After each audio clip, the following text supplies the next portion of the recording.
नमस्कार किसान भाइयों। जानते हैं सरसों की तेजी मंदी रिपोर्ट। सरसों में बड़ा उछाल। किसान साथियों, रविवार के दिन वैसे तो ज़्यादातर मंडियां बंद रहती हैं, लेकिन त्योहारी सीजन के चलते इक्का दुक्का मंडी से सरसों के भाव में तेजी का रुझान देखने को मिला है। साथियों, फिर से वही स्थिति आ रही है।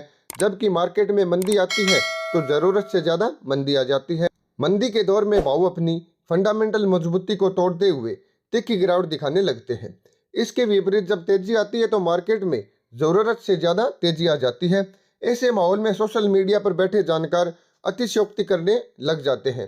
हालांकि अब तक सरसों में कोई बड़ी तेजी नहीं आई है। अभी तक तो किसानों और व्यापारियों के पिछले घाटे भी कवर नहीं हुए हैं। तेजी के माहौल में किसान साथी सरसों को निकालने के बारे में जरूर सोच रहे होंगे।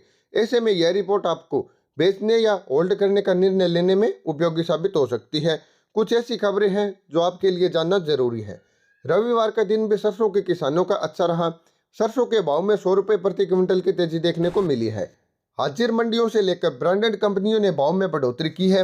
हालांकि जयपुर में कंडीशन सरसों का भाव 6,550 रुपये प्रति क्विंटल पर स्थिर रहा, लेकिन भरतपुर में सरसों का टॉप भाव 100 रुपये और बढ़कर 6,400 रुपये प्रति क्विंटल हो गया।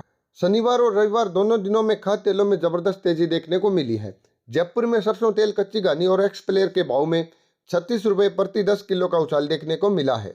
जानते हैं क्या है तेजी की खास वजह। किसान साथियों, तेल तिलहन में आए इस सुधार की 3 खास वजह बन रही है। पहली तो यह है कि बिजनेस रिकॉर्डर की रिपोर्ट के अनुसार लानिना के प्रभाव के चलते नवंबर दिसंबर में भारी बारिश की वजह से पाम ऑयल का उत्पादन कम हो सकता है। इस खबर के आने के बाद से ही पाम ऑयल के भाव में तेजी देखने को मिल रही है। चूंकि भारतीय बाजार विदेशी बाजारों से संकेत लेते हैं, इसलिए यहाँ भी भाव में तेजी बन रही है। हालांकि इस खबर का असर लंबा चलेगा, इसको लेकर संशय है। क्रूड पेट्रोलियम ऑयल के भाव बढ़ने के कारण भी पाम ऑयल को सहारा मिल रहा है। दूसरी बड़ी वजह यह है कि भारतीय रुपए में पिछले कुछ दिनों से लगातार गिरावट हो रही है। गिरावट के चलते डॉलर महंगा हो गया है, जिससे तेलों का आयात भी महंगा हो रहा है। चूंकि भारत 65% तेल आयात करता है और महंगे आयात के चलते लोकल मार्केट में तेल तिलहनों के भाव बढ़ रहे हैं, इसलिए सरसों और सोयाबीन को खास तौर पर सपोर्ट मिल रहा है। जानते हैं तीसरी बड़ी वजह। जैसा कि आप सबको पता है कि इन दिनों भारत में बेमौसम बरसात चल रही है। खबरें आ रही है कि इस बारिश के कारण सोयाबीन की फसल को नुकसान हो सकता है। हालांकि किसान के लिए यह बहुत दुखद बात है, लेकिन इससे भाव को थोड़ा सा सहारा मिल सकता है। किसान साथियों, वैसे भी इन दिनों में त्योहारी सीजन के चलते तेल की डिमांड ज़्यादा रहती है, जिसके चलते इन दिनों में तेल तिलहनों में तेजी आना आम बात है।